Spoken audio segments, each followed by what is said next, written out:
Today is the 5th Sunday of Lent, the last Sunday before Holy Week begins. Over the past 4 Sundays of Lent, you probably would have observed that the first reading focused largely on various covenants the Lord has made with His people through the ages. And covenants in this context means a partnership with the people of God, an agreement in which He has put His seal upon. And over the ages, in His redemptive plan, God made a total of 5 foundational covenants. 5 foundational covenants with humanity, starting with Noah, when he promised never to destroy the earth again by water. Then we have the covenant with Abraham, which is symbolized by circumcision. Then comes the covenant with Moses, symbolized by the law and the Sabbath. And then we have the covenants with David, when he promised that we will bring about an eternal shepherd king through David himself. And then the last covenant, and as a promise of the Messiah, symbolized by the bread and the cup. In the first reading, we had a mention of a covenant that was broken.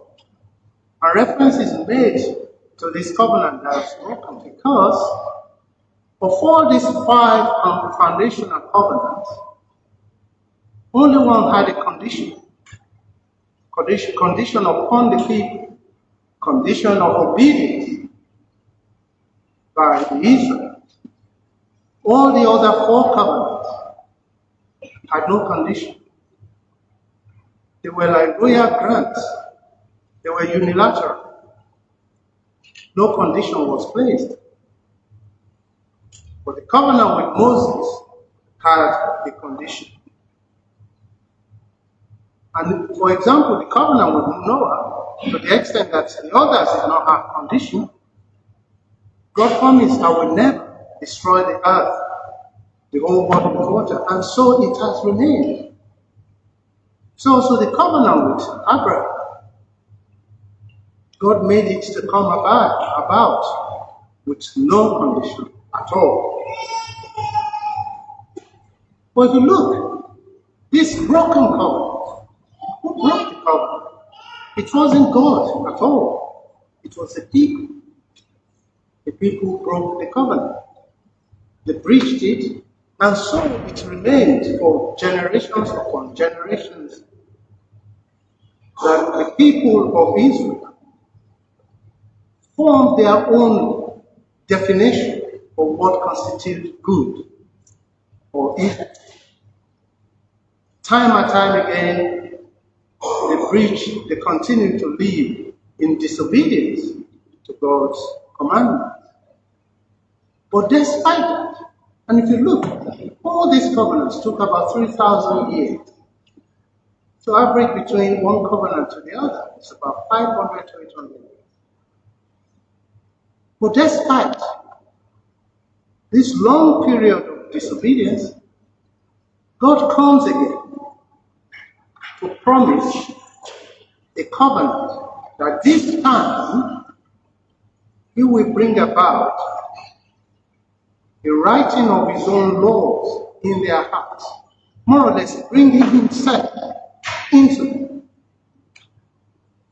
lowering Himself to come down, so that the people can be united back unto Him. And if you look at this story, each of the covenant kind of builds on the other. Right from Noah, which you could say that covenant was God made it about to save the earth. Then the covenant with Abraham, which God used to initiate His redemption, the redemptive plan He had Then covenant with Moses, he created the nation of Israel. And then promised an eternal shepherd king through David until the last covenant, which is the coming of Jesus. So he has this kind of a storyline that is complete, that then climax with God himself coming to die for us. Very interesting. And when you look at it at the deeper spiritual level, you will see the type of God we serve. He's a God that never gives up on us. He continues to show himself in different ways to redeem mankind, regardless of how we are. But when you look at the story of the covenant and reflect it on ourselves as at today, you will see that we ourselves, our lives are very much like the lives of the Israelites. Because time and time again, we fail. I don't know about you, but for me, in my journey of faith, I find myself time and time again failing God. And that's the story of the Israelites.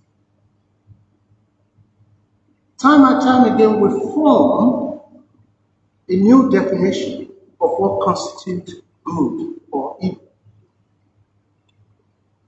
That's the story of the Israelites. But the God we serve is a God of promise. He never fails. And he's been faithful. The book of Deuteronomy says he's been faithful to his promises for generation upon generations, for 1,000 generations. And so it has remained to the extent that when he promised to come with a Messiah that will bring the total forgiveness of sins, he made it come to pass. That he will come in the form of Jesus. That will be a complete new encounter with God. Not the encounter that was framed within the law, with the law. This is a complete new encounter that will bring total freedom from the accuser, the devil, if you will let him. If we let him. And that is the God inside. And that faithfulness has remained. To look at through all those years of the covenant, that faithfulness, even beyond the covenant, had been there. For example, the blood that was of the lamb that was put on the post,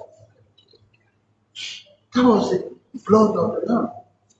When Moses raised the serpent in the desert, that was Moses. That action kind of foreshadowed Christ himself.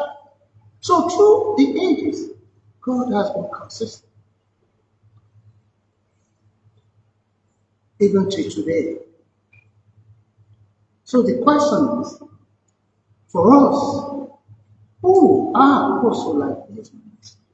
What do we do? What do we do? I think when you pull together the story of the covenant and how God has remained faithful, it should give us a renewed hope.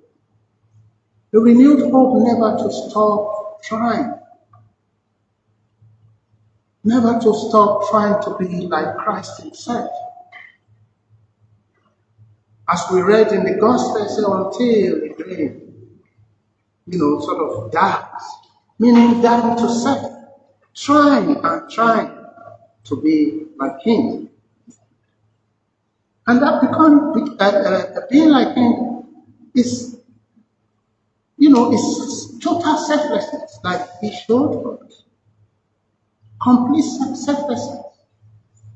To the extent that one should be ready to forgive someone who does not deserve it. Because ultimately, that is what God did to us. Because in these days, a lot of people, including myself, we are faced with a lot of challenges, personal challenges, difficulties, the test of our faith. We face so much adversity that put our faith to the test. Makes it difficult. You wake up, you promise, oh, I'm going to serve the Lord today. Before the end of the day, you fail, just like the Israelites. But the God we serve is a God of promise. To say, if you keep trying and letting Him, He will bring about that our personal salvation. That's His promise. We must continue to let Him, not Him. I want to end by making a small prayer that God will help us in our faith to increase our discernment, the spirit of discernment in us. Bring about a renewed grace to continue to want to be like Him, so that His promise of eternal redemption in our lives will be brought to fruition through Christ our Lord. Amen.